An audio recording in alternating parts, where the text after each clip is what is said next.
Everyone welcome back to our channel. আমি সঞ্চিতা, তোমরা দেখছো এমএস বেঙ্গলি ব্লগস। আশা করছি তোমরা খুব ভালো আছো, আমি ভীষণ ভালো আছি। আরও একটি ছোট নিউ ব্লগ নিয়ে চলে আসলাম।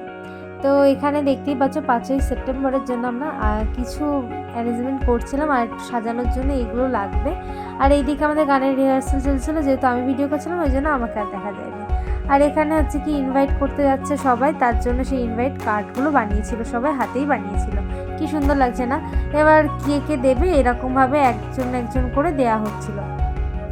তো এখন আমরা স্টাফ রুমের দিকে যাচ্ছি আর সবাই খুব মজা করছিলাম, কারণ এটা আমরা সবাই দায়িত্ব নিয়ে করেছিলাম। এটা ছিল হিমাদ্রি স্যার আর এটা হচ্ছে রঞ্জন স্যার। ইনি তো আরও ভালো, মানে প্রত্যেকটা স্যারই ভালো। এখানে পঙ্কজ স্যার ছিল, পঙ্কজ স্যারও ভীষণ ভালো। প্রত্যেকটা স্যারের সাথে আমাদের মানে খুব ভালো বন্ডিং। ঠিক তার পরের দিন এখানে রিহার্সাল চলছিল, ফাইনাল রিহার্সাল। আর এখানে দেখো সবাই মোটামুটি রিহার্সাল করতে সবাই মিলে গান করবো বলে এটা রিহার্সাল চলছিল। তো এরপর তো বাড়িতে এসে বাড়ির ঠাকুর প্রসাদ খেলাম এবং এই ব্লগটা এখানেই শেষ করছি। আশা করি তোমাদের ভালো লেগেছে। তো আজকের মতো টাটা।